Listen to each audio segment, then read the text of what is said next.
Do you want a one-man person FBA book business, or do you want employees, i.e. a big business?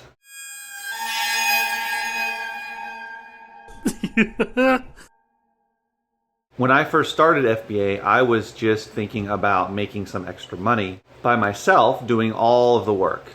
And I still do that, and I still enjoy that, and for the foreseeable future, I will probably continue to do that. However, over time, I have seen videos and read about people that have big book businesses. Now, a lot of them do merchant fulfilled, not just FBA.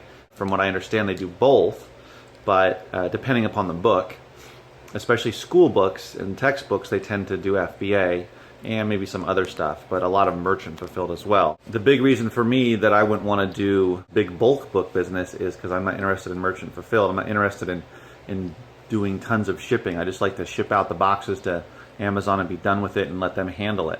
When you are doing it by yourself, you have full control. So if you're a kind of person like myself that likes to have control over things and doesn't want to relinquish that control by starting to hire people to list for you, to source for you, to process books, that sort of thing, then you're probably going to want to stick to a one-person show. What I'm finding out by doing this all by myself is you can actually potentially make a lot of money even by yourself doing everything. If I was doing this more full-time, if I was sourcing 4 or 5 days a week, I could easily do 200 to 300 books a week. I say easily as in there's enough books out there, not as in, oh, it's so easy to source 200 to 300 books a week. That clearly is going to take a lot more effort on my part, especially to do it consistently week in and week out, or at least for stretches of time. The books are out there and other media is out there, so there's money to be made quickly selling books just by yourself. Clearly, if you want to raise it up and send in 500 a week or 1,000 books a week or something like that, you're going to have to hire somebody to help you or get a family member or a spouse or whatnot. But if you want to do massive numbers, then you're probably going to have to start buying books in bulk, like the Gaylords getting delivered to you on a daily or weekly basis. So that's going to require a lot more money. Well, not necessarily a lot, but more, because you're going to have to buy the Gaylords, which are not that expensive. Usually they're under $100 for one Gaylord. I got the one for $80, but usually, that's sort of the range. But of course, it could be more if it's better books. But from what I've heard, it can be as low as $50-$60 a Gaylord, and the Gaylords tend to have at least around 1,000 books, depending upon the kinds of books and how big they are and that sort of thing. But 800 to 1,000 books at least. So you're going to need to buy a bunch of Gaylords, and that's going to require finding somebody who has a steady supply of them. So that's going to require some effort on your part.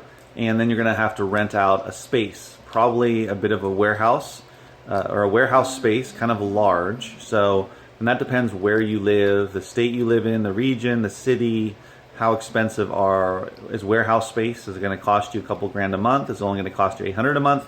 Depends. It's different in California than in Kentucky or Ohio or other states. But also here in California, even there's certain areas where it's not that expensive. Depends on how much space you want and how nice you want it to be and where you want it to be and that sort of thing. So there's that. And then of course there's hiring employees. So if you're going to do it by yourself, or you and your spouse, or you and your sibling, or whoever it is, then you don't have to hire an employee. You can work it out. But if you're going to have a lot of books, well, how are you going to process the books? It makes sense, right? Employees to take the books out of the Gaylords, or you're going to buy a machine to dump them out onto a conveyor belt. You have to buy the machine to dump them, the conveyor belt. You have to buy a pallet jack. You have to buy a forklift. There's a lot of overhead that goes into it. How many employees are you going to hire? You're going to have 5, 10, 12, 20, 30. Well, once you start hiring employees, then you've got to pay them. So you've got to have salaries. Are you going to give them benefits? Are you going to have them working part-time, full-time? So it's a lot to consider. Now, if that's something that interests you, then go for it. For me personally, I don't have an interest in getting a big warehouse or even a medium-sized warehouse and hiring employees to help out. I don't think I want to do that. I could see myself hiring somebody possibly to source and list, separate people to source and list, especially hire someone to source in a different area where I don't live, that's kind of close to me but a little bit further away. That's an idea I have, maybe down the road.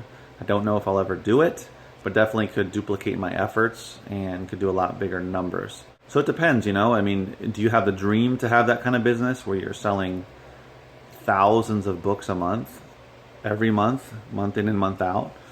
Then the expenses grow up significantly, but your profits can go up as well. But also that depends on if you're doing merchant fulfilled or FBA. If you're mostly doing FBA, then you're gonna have a lot of duds, possibly anywhere between 80, 90% and up of each Gaylord is gonna be duds. So what are you gonna do? You're gonna donate them? Are you gonna have a book sale every weekend, every month to try to get rid of them at your warehouse? There's a lot of things to consider when it comes to that. I know for me, when I saw Gaylords of books, I couldn't believe there were that many books out there and that you could find somebody to steadily give them to you.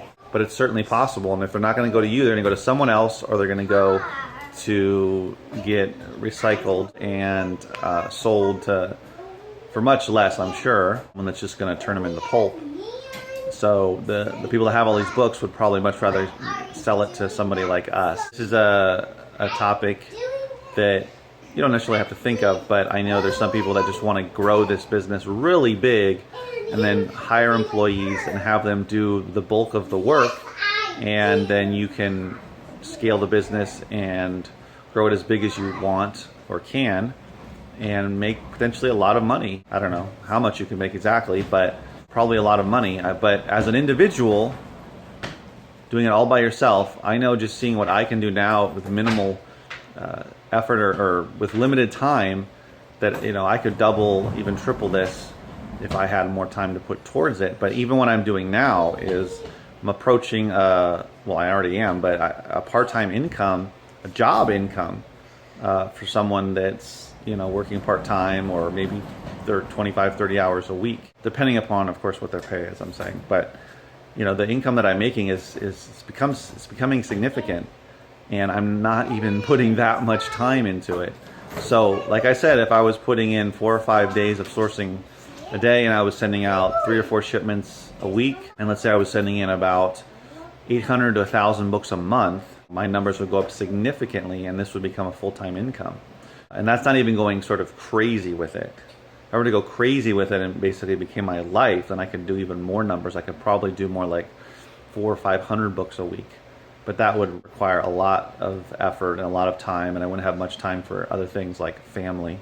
So depends on your situation. If you're single, if you're married but don't have kids, it's an ideal opportunity to grow it big. So you don't have to necessarily go the bulk buying route, hiring employees route to make a significant amount of money. Also, the term significant amount of money is subjective based upon where you live and how expensive it is to live there, as well as what your wants and needs are. Well, your needs first of all, and then your wants financially. So, it depends. $2,000 a month after expenses might be huge for someone in one place, living in one area, only needing X amount of money. Let's say they only need $1,500 a month to get by.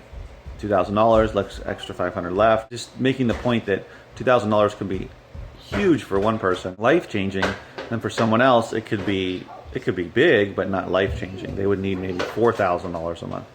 So, it varies, it depends, but by yourself, you can definitely make significant income without having to put tons of hours in a week. You can put 5 to 10 hours a week of sourcing, another 5 to 10 hours of listing and shipping, and you can make at least $1,000 a month. So what is it for you? Do you think you want to stick with one-person show, or do you foresee employees, maybe even a warehouse and pallets of books, that sort of thing? So let me know in the comments below what you're thinking in regards to this topic, and if you want to grow extremely large, become sort of a mega seller, or if you just want to be a one-person show, but yet do really well. And that's it's up to you, and that's the flexibility of this business. As always, remember, keep booking.